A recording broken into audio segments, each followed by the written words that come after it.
આજની ધર્મકથા. પ્રણામ. ધર્મકથામાં આપણે એક એવા ઉત્તમ પુરુષના ચરિત્રને વંદના કરીએ છીએ, એમનો સ્વાધ્યાય કરીએ છીએ કે જે મહાપુરુષના જીવનના સ્વાધ્યાય માત્રથી ચિક્કાર કર્મોનો ભૂકો બોલાઈ જતો હશે. એ કડી આવે છે, જેના ઉત્તમ ગુણ ગાવતા ગુણ આવે નિજ અંગ. ઉત્તમ તત્વોના ગુણ ગાઈએ તો એમના ગુણો આપણા અંગમાં આવે, આપણા દેહમાં આવે, આપણા મનમાં આવે, આપણા ચિત્તમાં આવે. આજે 26મો દિવસ છે. આપણે આ ઉત્તમ પુરુષના એક એક ગુણને ખરા અર્થમાં ગાવાનો પ્રયત્ન કર્યો છે. ગુણ બોલવાનો પ્રયત્ન એવો હોય કે જેમાં ગુણ બોલી લીધો અને પૂરું થયું, પણ આપણી આ મહાપુરુષને ગુણ બોલીએ એમના એ કદાચ એમની આશા જ ના છે. એમના ગુણોનું ઊંડાણ એટલું છે કે ગુણો ગાવા જ પડે, અને આ ગુણોનું ગાન આપણે કરીએ છીએ.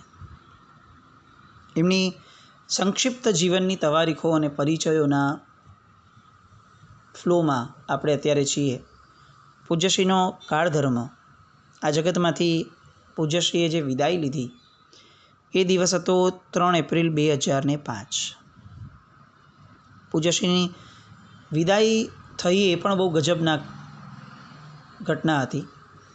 એ સમયની એમની સ્થિરતા, એ સમયની એમની પ્રસન્નતા અને એ સમયની એમની મનઃસ્થિતિ જે એમના મુખ પરથી છલકાતી હતી, એ બધું ખરેખર જોવાલાયક હતું. ડૉક્ટર બનવું હોય તો મેડિકલ સાયન્સનો અભ્યાસ કરવો પડે, એ તો ખરું જ, પણ એ બધું પરફેક્ટ થયું હોય તો પણ ઇન્ટર્નશીપ કરવી પડે. એટલે કે જેઓ ડૉક્ટર બન્યા છે એની અંડરમાં આપણે એને ઓબ્ઝર્વ કરવા માટે અને એ આપણને ઓબ્ઝર્વ કરે એ માટે એની નિશ્રામાં રહેવું પડે કેટલોક સમય, તો જ આ ભૌતિક જગત પણ ડિગ્રી આપે છે. આધ્યાત્મિક જગત તો ગુરુકુલવાસનું જ છે. અહીં તો સાક્ષાત સદેહે પરમાત્મા હાજર હોય તેમ છતાં પણ એમની આગળ દીક્ષા લેનારાને છદ્મસ્ત ગુરુને સોંપી દેવામાં આવે છે કે તમારે હવે આમની નિશ્રામાં રહેવાનું.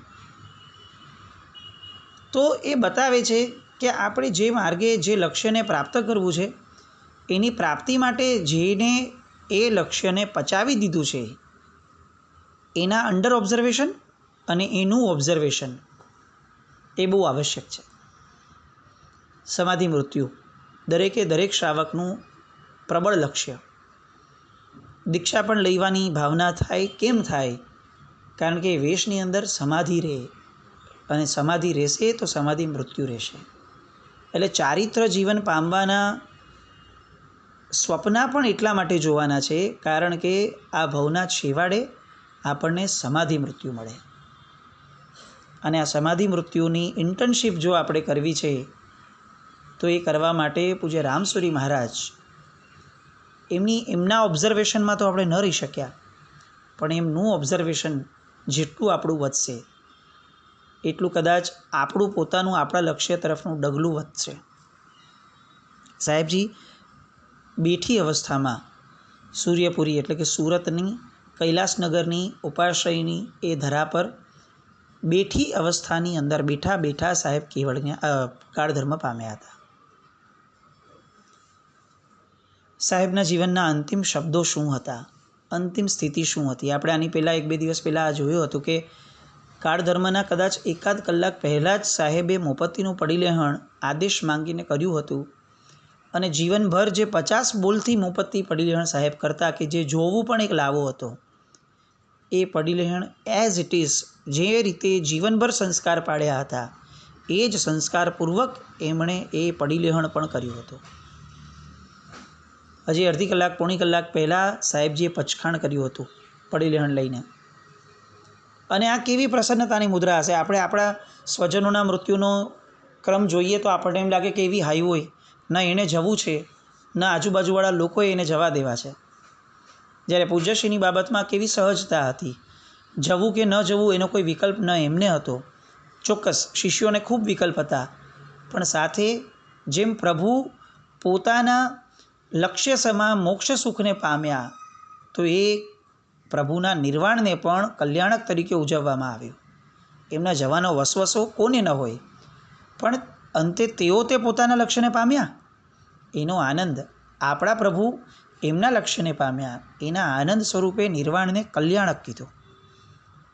એવી રીતે ઉત્તમ પુરુષો એક ભવ પૂરો કરી જ્યારે બીજા ભવમાં જાય છે ત્યારે તેઓ પોતાના મોક્ષથી નજીક ગયા, એક ભવ ઓછો થયો, એનો અહોભાવ પણ આપણને હોય.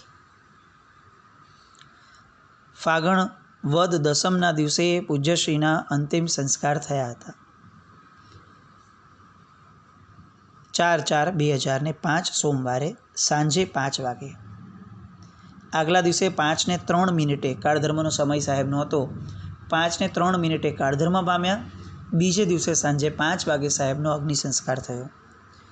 સાહેબની અગ્નિ સંસ્કાર સમયની એ સમયે જે લોકો જોડાયા હતા, એવું કહેવાય છે કે આખી સૂર્યપુરી રસ્તા ઉપર હતી, એવો શબ્દ વાપરવામાં પણ અતિશયોક્તિ ન હતી. એટલો જબરદસ્ત ચાહના, એટલો જબરદસ્ત પ્રેમ, એટલો જબરદસ્ત અહોભાવ સાહેબે ફક્ત સુરતમાં નહીં, ઓલ ઓવર વર્લ્ડની અંદરના લોકોની અંદર ઊભો કર્યો હતો. સાહેબની શિષ્ય સંપદા 19 મહાત્માઓની અને સાહેબની પ્રશિષ્ય સંપદા 35 મહાત્માઓની. સાહેબને પોતાના સર્વસ્વ માની, પોતાના ભગવાન માની અને એમની નિશ્રામાં રહેનારા આજ્ઞાવર્તી શ્રમણી ભગવંતો કેટલા હતા?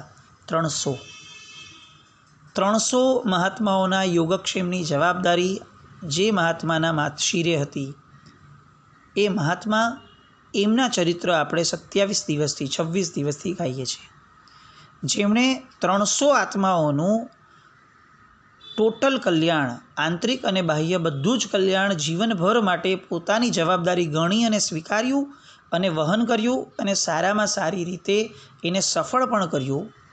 એવા પરમ પરોપકારી એવા ગુરુ ભગવંતના આ ગુણગાન છે.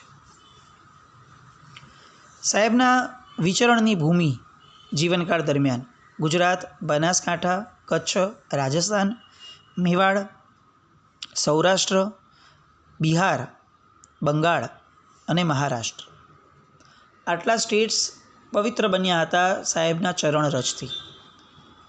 એવું કહેવાય છે કે ઉત્તમ પુરુષોના પગલાં પડે તો ત્યાંની ધરતી પણ છે ને ડોલવા લાગે આનંદમાં, અને એ ધરતીને પણ એમ લાગે કે આ જે હું સહન કરું છું એમાં આ ક્યાંક મને એ હૂંફ મળી કે આવા ઉત્તમ પુરુષોના પગ મારા પર પડ્યા. એટલે ઉત્તમ પુરુષો જેટલો વિહાર કરે એટલું એ રાષ્ટ્રની અંદર કલ્યાણ થવાની શક્યતાનું ડગલું વધુ ને વધુ ભરાય. આ મહાપુરુષે 8 કે 9 જેટલા રાજ્યોની અંદર, એમાંય બંગાળનો ચાતુર્માસ આપણે જોયું હતું કલકત્તામાં જે રીતે એમનું ચાતુર્માસ થયું હતું. એટલે આવા ઇન્ટિરિયર પાર્ટ્સમાં કે જે પાર્ટ્સની અંદર જનરલી મહાત્માનું વિચરણ બહુ ઓછું હોય છે, એવા સ્ટેટ્સમાં પણ સાહેબે બહુ દીર્ઘકાળ સુધી વિચરણ કરી અને એ ભૂમિઓને પાવન કરી હતી. કોઈ મહાત્મા જ્યારે ગામડામાં ચાતુર્માસની જય બોલાવતા તો સાહેબ વિશેષપણે જઈ એમને પીઠ થાબડતા કે ખરેખર સાચવવા જેવા ગામડાઓને જ છે. શહેરો એ આપણા ચારિત્ર જીવનના ભક્ષણ માટે જાણે જન્મ્યા હોય એવી વાત સાહેબ હંમેશા તે શિષ્યોને કરતા કે તમે બચી ગયા. શહેરોની જાગજમાળ, શહેરોની પ્રભાવકતા, આ બધા કરતાં વધારે ગામડાઓમાં ચારિત્ર પાલન એ પ્રેફરન્સમાં તમે રાખ્યું છે. તમને ધન્યવાદ છે. સાહેબના અનેક ગુણો આપણે જોયા: અપ્રમત્તતા, ક્રિયાનિષ્ઠતા, સમતા, સમાધિ, સહનશીલતા, બ્રહ્મચર્ય, આચારનિષ્ઠા, જીન આજ્ઞા માટેની ગજબનાક વફાદારી, મૈત્રીભાવ, વાત્સલ્ય ભાવ, સરળતા, નિસ્પૃહતા, નિરાડંબરતા, શાસ્ત્ર પરંપરાને જાળવી રાખવા માટેની દ્રઢતા અને પૂર્વપુરુષોના પરંપરાના હિમાયતી, આવા અનેક ગુણો સાહેબના આપણે જોયા. આ બધા ગુણો એ સેમ્પલ ફ્લેટ ગણાય. ગોડાઉન લેવું હોય મોટું તો સૌથી પહેલાં સેમ્પલ જોવાય. એ રીતનું સાહેબના ગુણોના ગોડાઉનમાંનો આ સેમ્પલ ફ્લેટ હતો કે જે આપણને 27 દિવસમાં પણ જાણવો અઘરો પડ્યો હતો. સાહેબની ઘણી બધી વાર આવો વિચાર થાય કે અજૈનોમાં ભાગવદ્ ગીતાની એક આખી અખંડ ધારા હોય છે. પારાયણ બેસે 7 દિવસ 8 દિવસ 30 દિવસ સુધી પારાયણો ચાલે. અનેક બાપુઓ એક કાળ દરમિયાન કથાઓ, પછી રામાયણ હોય કે ભાગવદ્ ગીતા હોય, કૃષ્ણ મહારાજાનું જીવન હોય, આવી રીતે અનેક વાતો કેટલાય દિવસો સુધી લે. પ્રજા રોજ આવે, રોજ વયા જાય, પણ બેસે કલાકોના કલાકો સુધી. બપોરનું જમણ કરીને સાંજ સુધીમાં ચાલે. અને તેમ છતાં 30 દિવસ સુધી એવા કેટલાય સંતો છે કે જે મહાપુરુષો આ ભગવદ્ ગીતા આદિ અનેક પારાયણોની અંદર લોકોને તરબોળ કરી દે, કંટાળાનું નામ પણ ન આવે. કારણ કે તે કથાનકોની અંદર એટલી બધી રોચકતા ઊભી થયેલી છે કે જેને સાંભળતા લોકો તલ્લીન થઈ જાય. અજૈનોની આ પરંપરા ક્યારેક ઈર્ષ્યા ઉપજાવે છે. આપણે ત્યાં પ્રવચનો છે, પણ રોજ વિષયો કદાચ બદલાય, રોજ વસ્તુઓ બદલાય, લક્ષ્ય બદલાય. આજે જેને આવવું છે એ આવે, કાલે ન પણ આવે કદાચ. આપણે આપણી મરજીને સવલત પ્રમાણે જતા હોઈએ. ક્યાંક આવી પારાયણો કેમ ન થઈ શકે? કારણ કે પારાયણોનું સાતત્ય એ જીવને બહુ આકર્ષે, અને સાતત્ય એ જ સંસ્કાર પાડે છે. કદાચ ગુરુગુણ પારાયણ જો થતી હોય તો એવું ચોક્કસ ઈચ્છા થાય કે રામસુરી મહારાજની ડેલાવાળા એમની જો ગુરુ પારાયણ થાય. 30 દિવસ તો બહુ ટૂંકા પડે, કદાચ 300 દિવસ બોલવાનું આવે તો પણ આ મહાપુરુષના ગુણગાન ગાતા જીભ થાકે નહીં. એવું જ એમનું જીવન ચરિત્ર. એમની પારાયણો ઠેર ઠેર થાય. એમની જ નહીં, તમામ ગુરુ ભગવંતોની પારાયણો થાય, જેના કારણે લોકોને ખબર પડે કે આપણે કેવી ઉજ્જવળ પરંપરામાં જન્મ્યા છીએ. આવી પારાયણો પણ જો થતી જાય તો નવી જનરેશન માટે એક અલગ પ્રકારે પૂર્વપુરુષોનો પરિચય થવા માટેની એક તક મળે. સાહેબનો કંઠસ્થ સ્વાધ્યાય કેટલો હતો? સ્વાધ્યાય માટે આપણે ઘણી બધી વાતો લીધી છે, ઘણી બધી. સ્વાધ્યાય આખા દિવસમાં કરવા. સ્વાધ્યાય એને કહેવાય કે જેનો ઓલરેડી અધ્યાય થયો હોય, અભ્યાસ થયો હોય. પૂજ્ય રામસુરી મહારાજ ડેલાવાળાએ 2,15,000 ગાથાઓ જીવનમાં ભણી હતી, જેનો સ્વાધ્યાય તેઓ જીવનભર માટે કરતા હતા. 2,15,000. આપણા જીવનમાં આપણે 3 મીંડા ઉડાડી દઈએ એટલો સ્વાધ્યાય છે કે નહીં, એ પણ એક ઘણીવાર પ્રશ્ન હોય છે. 2,15,000 ગાથાઓ ગણધર ભગવંતોએ રચિત દ્વારા જે આગમો આપણને મળ્યા, જે સૂત્રો આપણને મળ્યા, એ સૂત્રોના કેટલા શબ્દો આ 2,15,000 ગાથામાં આવ્યા હશે. એક એક શબ્દની અંદર ગણધર ભગવંતની સ્પર્શના થાય એવો આનંદ. તો પછી આ મહાપુરુષને સ્વાધ્યાય કરવામાં કેમ આટલો આનંદ આવતો હતો એવો પ્રશ્ન હવે થવો ન જોઈએ.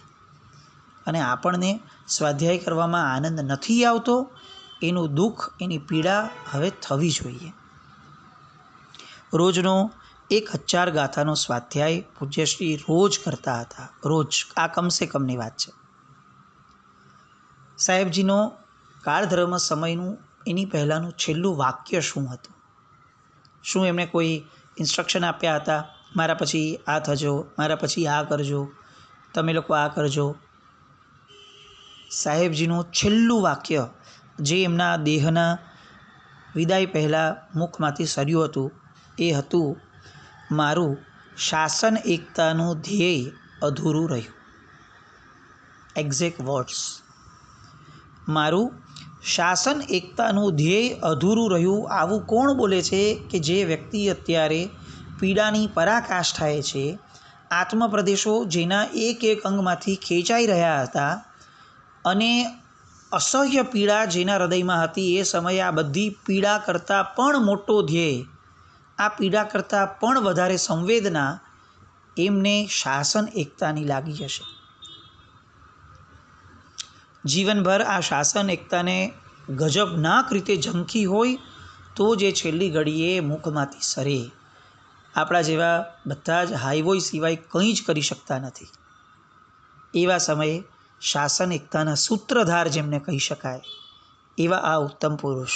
આપણે સાહેબની વિદાય પછીથી એમના નિમિત્તે કેટલા આત્માઓએ કેટલોય સ્વાધ્યાય, કેટલી આરાધનાઓ એમના નિમિત્તે સમર્પિત કરી હતી, એનો પણ આંકડો જોવો છે.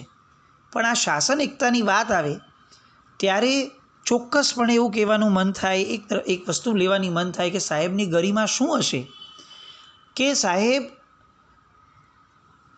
વિદાય સમયે સાહેબ નિમિત્તે પૂજ્ય રામચંદ્રસુરી મહારાજ સાહેબના સમુદાયના પૂજ્ય મહાબલસુરીશ્વરજી મહારાજા એમણે સાહેબ નિમિત્તે 2.5 લાખ ગાથાનો સ્વાધ્યાયનો સંકલ્પ સાહેબ નિમિત્તે કર્યો હતો. અન્ય સમુદાયોના અન્ય મહાત્માઓની પણ ગજબ બધી આંકડાઓની વાત છે, પણ આ આપણે એમની ગુડવિલ જોઈએ. મહાપુરુષ એ છે કે જે અજાત શત્રુ છે, જેમને કોઈ શત્રુ નથી અને જેમને કોઈ શત્રુ માનતું પણ નથી, જેમના ક્વચિત ક્યારેક વિરોધમાં સાહેબ બેઠા હતા, એવા આત્માઓ પણ સાહેબ માટે કેવો સદભાવ ધરાવતા હશે એનું આ જ્વલંત ઉદાહરણ છે.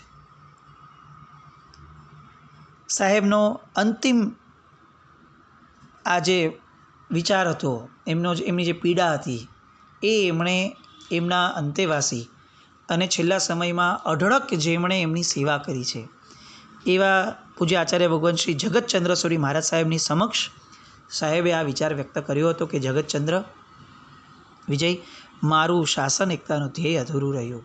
અને સાહેબની આંખની એ છેલ્લી જે પાપણનો ખૂણો હોય એ ખૂણામાંથી 1-2 અશ્રુ ટપક્યા હતા. વેદનામાં રડનારા આપણે ક્યાં, અને અંતિમ ક્ષણોમાં સંવેદના, શાસન એકતાની સંવેદનામાં રમનારા સાહેબ ક્યાં. સાહેબના જીવનની અંતિમ વાતો કઈ કઈ હતી એના ઉપર પણ એક નજર ફેરવીએ. સાહેબે અંતિમ પ્રતિષ્ઠા, પરમાત્માની પ્રતિષ્ઠા વિક્રમ સંવત 2058માં ગાંધીનગર ખાતે કરી હતી. સાહેબના જીવનની અંતિમ અંજન શલાકા Someshwar Enclave City Light Surat ખાતે થઈ હતી 2061માં. સાહેબે અંતિમ આચાર્ય પદવીનું પ્રદાન આચાર્ય શ્રી રત્નચંદ્ર સુરીશ્વરજી મહારાજા અને આચાર્ય શ્રી જગતચંદ્ર સુરીશ્વરજી મહારાજાને પાલિતાણા ખાતે સંવત 2054માં પ્રદાન કર્યું હતું. સેમ સાહેબે અંતિમ પન્યાસ પદવી પણ આ જ બંને મુનિ ભગવંતોને પ્રદાન કરી હતી. અંતિમ વડી દીક્ષાના દાન સાહેબ દ્વારા થયા મુનિશ્રી હર્ષચંદ્ર વિજયજી મહારાજ સાહેબ અને મુનિશ્રી જીનચંદ્ર વિજયજી મહારાજ સાહેબને, અને સાથે સાધ્વીજી શ્રી ભક્તિ પ્રજ્ઞાશ્રીજી મહારાજ સાહેબ, એમને વડી દીક્ષાનું દાન સાહેબે અંતિમ ક્ષણોમાં, અંતિમ સમયમાં કર્યું. અંતિમ દીક્ષા કોને આપી? છેલ્લું રજોહરણ સાહેબના હાથેથી લેનાર ભાગ્યશાળી મહાત્માઓ કયા હતા? સાધ્વીજી શ્રી ભવ્ય રક્ષિતાશ્રીજી, સાધ્વીજી શ્રી ચૈતન્ય રક્ષિતાશ્રીજી, સાધ્વીજી શ્રી રુજુધરાશ્રીજી મહારાજ સાહેબ અને સાધ્વીજી શ્રી હર્ષધારાશ્રીજી મહારાજ સાહેબ. આ એવા બળભાગી હતા આ મનુષ્ય ભાવ પામીને કે એમણે જે દેહ દ્વારા આ જગતનું ફક્ત કલ્યાણ થયું છે અને જે દેહ સંપૂર્ણપણે જીનાજ્ઞાથી વાસિત હતો, એવા દેહ દ્વારા છેલ્લું રજોહરણનું દાન આ બળભાગી આત્માઓને થયું છે. સાહેબના મુખેથી છેલ્લા ચતુર્થ વ્રત સ્વીકારના પચ્ચખાણ લેનાર સુશીલાબેન સૂર્યકાંતભાઈ, એમના પણ ભાગ્યની આપણે ઈર્ષ્યા કરીએ. ચોથું વ્રત લીધું એ તો ગજબ છે, પણ કોના મુખેથી લીધું? એવા મુખેથી કે જે મુખ હવે જોવા મળવાનું નહોતું, એવા છેલ્લા ચતુર્થ વ્રત પચખાણના સ્વીકાર એના બળભાગી સુશીલાબેન સૂર્યકાંતભાઈ હતા. સાહેબની અંતિમ વાંચના વિક્રમ સંવત 2061 મહાસુદ ચોથના દિવસે કૈલાસનગરના જ એ ભાગ્યશાળી ઉપાશયની અંદર 88મા વર્ષની અંતિમ સંધ્યા હતી. એટલે કે 89મું વર્ષ જન્મદિવસની પૂર્વ સંધ્યાએ સાહેબજીએ એ વાચના આપી હતી. છેક છેલ્લે સાધુ ભગવંતની વાચના થઈ હતી. રાત્રે 9:30 સુધી તે વાચના ચાલી હતી. મેરેથોન કેવી હોય, વાચના આપવા માટેની સાહેબની ધારા કેવી હોય. આમ પણ સાહેબનો નિયમ હતો, ક્યારે પણ કોઈ પ્રિપેરેશન સાહેબ કરતા ન હતા. સાહેબ એમ જ કહેતા હતા કે આપણું કામ ભણવાનું છે, આપણું કામ ચિંતન મનન કરવાનું છે, અને પછી ભગવાનનું નામ લઈ અને બેસી જવાનું છે. પછી મુખમાંથી જે નીકળે એ બધું ભગવાનનું છે, આપણું નથી. અને એટલે આ શબ્દ બોલાય કે અમે ભગવાનની વાણી બોલીએ છીએ. જો આપણે પ્રિપેરેશન કરીએ તો એવું કહેવાય કે અમે અમારી વાણી બોલીએ છીએ. પણ આ તો સહજ ભગવાનની વાણી નીકળતી, અને આવી સહજ ભગવાનની વાણીના દાતા એમની છેલ્લી વાંચના એમાં 89ના જે વર્ષે એ કાળધર્મ પામ્યા એ 89મા વર્ષની પૂર્વ સંધ્યા એ દિવસે એમની છેલ્લી વાંચના થઈ. સાહેબની એક ઈચ્છા અધૂરી રહી ગઈ હતી. આમ આવા મહાપુરુષોની ઈચ્છાઓ શું હોય, પણ તેમ છતાં સાહેબ પોતાની ડાયરીમાં લખીને ગયા હતા કે મારી એક અંતિમ ઈચ્છા છે જે હવે કદાચ અધૂરી અંતિમ ઈચ્છા તરીકે ઓળખાશે. એ ઈચ્છા કઈ હતી અને સાહેબના નિમિત્તે કેટલા મહાત્માઓએ કેટલા સુકૃતો સાહેબને સમર્પ્યા છે, એની ગજબનાક અહોભાવવાળી વાતો આવતીકાલે સ્પર્શી. જીનાજ્ઞા વિરુદ્ધ કંઈ પણ બોલાયું હોય તો મિચ્છામિ દુક્કડમ. જૈનમ જયતિ શાસનમ. નમન છે સૂરી રામ મારા.